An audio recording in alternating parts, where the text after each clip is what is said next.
Namoonni asitti argamtan akkasumas mana keessanii fi bakka garaagaraa teessanii ETV afaanotaa irratti nu hordofaa jirtan ayyaana bara haaraa sababeeffachuun dhaabbanni piroomooshinii miidiyaa Abdii Luuccee magaalaa Shaashamannee hoteela Taantostinaa keessatti isiniif qopheessedha.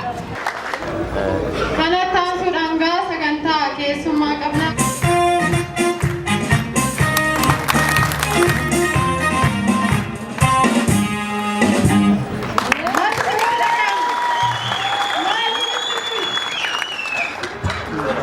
Egaan kabajamtoota hordoftoota qophii keenyaa kan daawwachaa jirtan ETV afaanotaati.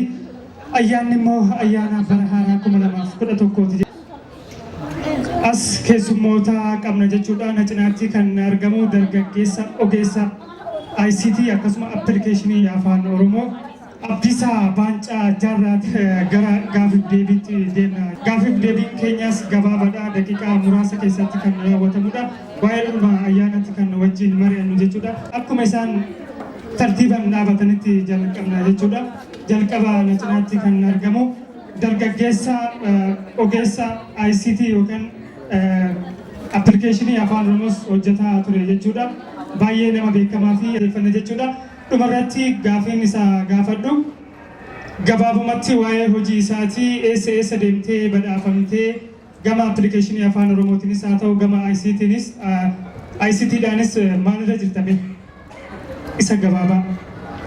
Ani yeroo ammaa waa'ee ICT irratti hojjedha. Oromoo ICT namoonni beektan yoo jiraate Oromoo ICT kan kooti. Ummata magaalaa Shaasheetiifis duraanis Oromoo ICT damee isaa banuuf yaadaa jira. Carraa kanaan ibsuu barbaada. Akka idil addunyaatti biyya 174 irraa waliin baaneet jaarmaan baarliin itti dorgomaa turre. Erga mana hidhaa baay'ee booda milkaa'inni kun kan dhufe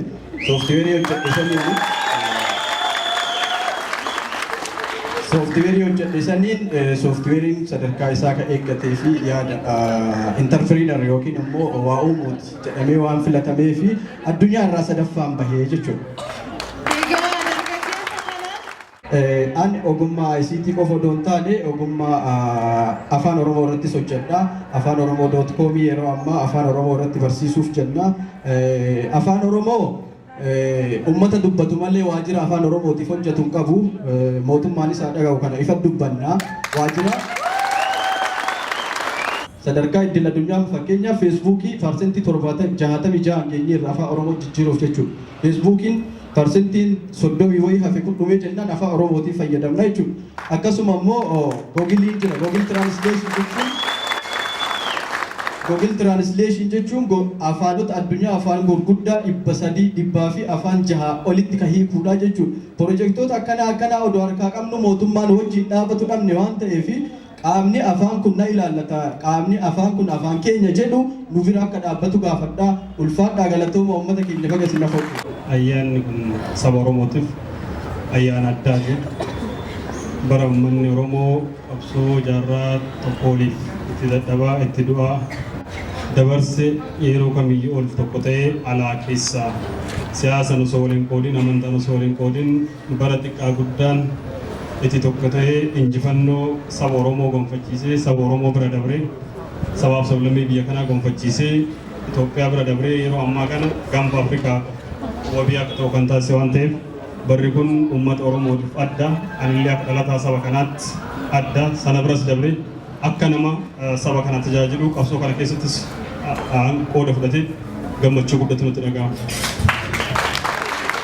Amma kan kabajaa jirru bara 2011 akka lakkoofsa biyya kanaatti jechuudha. Maal dhaamtu uummata kanaaf yookaan immoo wanti karoorfattan jira akka hojii keessanitti yookaan akka waajjira keessanitti? Barri itti aanu bara jaalalaa, bara tokkummaa, bara gamtoomnee akkuma beekamu injifannoon amma arganne injifannoo siyaasan argamne diinagdeedhaan itti deebisuu nurra jiraata.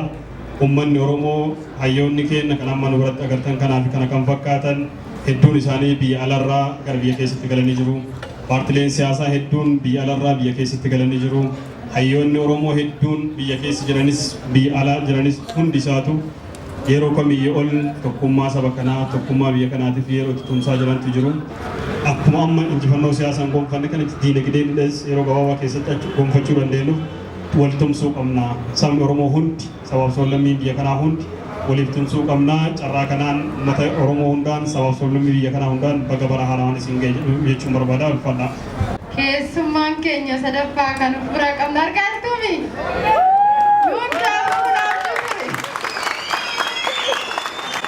Mee gaazexeessaa Usmaan Hukumeetti naa dabarsitaama. Mee Usmaan carraan kunni dhufa itti yaaddee beektaadha. Takka ayyaanni guyyaa har'aa yoo argu baay'ee gammadee waggaa 17 booda yoo biyya kanatti deebi'u achiin duratti ammoo haala qabsoo bakka kana ga'uudhaaf imala qaxxaamura hedduu keessa qaxxaamurree biyya alaatti erga baqanneen booda waggaa 17 booda deebi'utti hin gammada. Egaa akka carraa ta'eeti yoo du'ee reeffi kiyya galeen alatti biyya kanatti jiraadheen gara jedhee yaanne guyyaa har'aa ga'uu kiyyatti baay'ee hin gammada. Rabbiinis galateeffadha. Guyyaan kun ana addaa hin ga'a jennee yaanne. Isa sanatu dursaa fi akkas jedhee amma baga siin ga'e. Baga anallee sillee shaasheef shaashamannee dabalatee shaashokkaaf maga waliin nuun ga'e. Hayyee Usmaan Hukumee kana dura Oromiyaa Miidiyaa Neetwoork irratti oduu ammee yookaan immoo guyyaa guyyaan jechuudha akkaataa Oromiyaan itti oolte yeroo hundaa achirratti kan daawwachaa ture jechuudha. Anis yoomuma isa yookaan namoota biraa achi keessatti hojjetan arga jedheen yaadaa ture. Argaa ture jechuudha. Isas dabalatee namoota waahillan isaas kan galanii biyya keessa jiranis hedduutu jira jechuudha. Isa malee namoonni biraallee asuma keessatti biyya keessatti argamu jechuudha. Kanaaf ammallee irra deebi'ee baga gammaddeen jedhaani. Injifannoon kun kan keenya kan isaati kan hunduma keenyaati jechuudha akkanumatti itti fufa. Kanaaf yoo ergaa ayyaanas ta'e akkasuma immoo ergaa uummata bal'aaf qabu yoo jiraate yookaan oduu isin yaa dubbisu. Mee sagalee isaa san kan achirratti dhageettan kan fakkaatu sana xiqqasho oduu sa'a tokko yookiin Maayikiin durii Ameerikaan nama barate asitti illee jalaa fuudhide dur gaafachaan ture yoo nama intarvii godhuun gaafadhaa har'a immoo na gaafachaa jiru carraa dhaqqabee jira jechuudha. Amma wanti itti aanu oduu isinii dubbisa. Sagaleen asiitii fi kan biyya alaa garaagaraa xiqqoo maayikii illee addaa bulchiinsi bulchaa godina Arsii Lixaallee na bira jiru kantiibaan Arsii Nageellee illee akkasumas Nageellee Arsiitiin fakkaata maqaan jijjiirame wal jala ta'e. Tole egaa harka fuunee daawwattoota keenyaa oduu qabannee dhiyaannee jirra magaalaa Shaashamanneetti bara 2011 ilaalchisuudhaan hawaasni magaalaa Shaashee waltajjii addaa qopheessuudhaan guyyaa irraa simachee jira. Kanarratti ammoo bulchiinsi godina Arsii Lixaa obbo Muhammad Kamaal akkasumas kantiibaan magaalaa Nageellee Arsii bakka kanatti argamanii jiru. Amma oduu bal'inaan.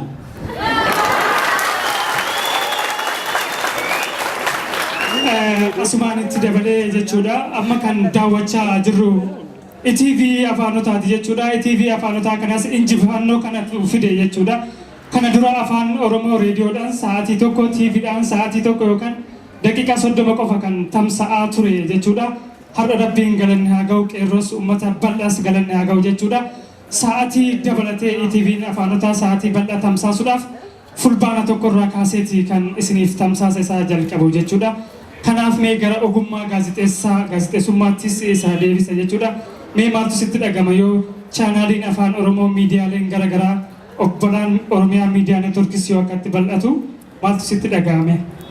Gammachuu guddaadha miidiyaaleen kanaan dura gamana teenyee wallaalaa turree fi keessattuu miidiyaa mootummaa kanaan dhuunfatame sirna duraatiin akka keessaa baanii ummataaf dubbatan rakkoo jiru dhugaa jirtu akka dubbatanii fi baay'ee dhiibbaa gochaa turree dhiibbaa kanatti milkoofnee jirra. Keessattuu miidiyaaleen afaan Oromoo dubbatanii fi kanneen birootis dhimma Oromoo keessattuu gadi fageenyaan gabaasuu isaaniitiin galata guddaa qabu.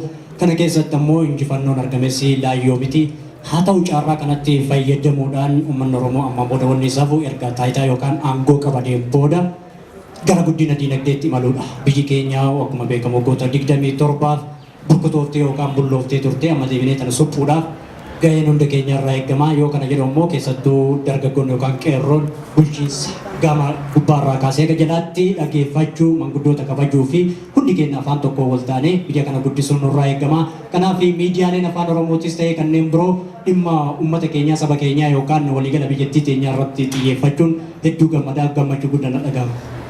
Mee bahee beektu bahee maali? Baheen afaan Oromoo keessaa yeroo shamarri heerumtu faaruu jedhamu. Faaruun kun gara nyaattoodhaaf horiin kennaadhaallee akka dabalamuuf bakka dhaqe sanitti illee garaa laafanii fi akka seeraan horatanii akka hin miineen uummanni Oromoo yeroo qaroomini kamuu hin jirretti keessattuu haawwanni kenna walaloodhaaf yadaloodhaan komii isaanitti dhagayamee fi gammachuu isaaniillee kan walaloodhaan dabarfatan waan ta'eef kanarraa ka'uudhaan shamarratti akka gaafa heerumteetiin jettu bayee baafatti bayeen jalqaba isiin baafattu yoo dogongorellee nama folchaa jedha bayee garambaan chachaafamee baasangena maduma narafamee maduma nashokasa akkamii takkaawsa jangallee qalbii tiyyaa naanayi rabbii kiyyaa jetteen na tammaatte wanti roorroo na fakkaate.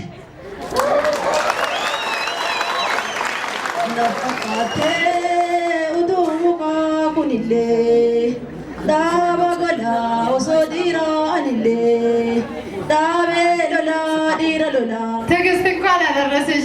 እንኳን አብሮ አደረሰን። ለእኔ በጣም ትልቅ ደስታ ነው። ምክንያቱም የተለያየ አለባበስ ነው የማየው፣ በጣም የሚያማምሩ ልብሶች ነው የማየው። እኛን መርጣችሁ ከእኛ ጋር በማክበራችሁ በጣም ደስ ብሎኛል። አመሰግናለሁ።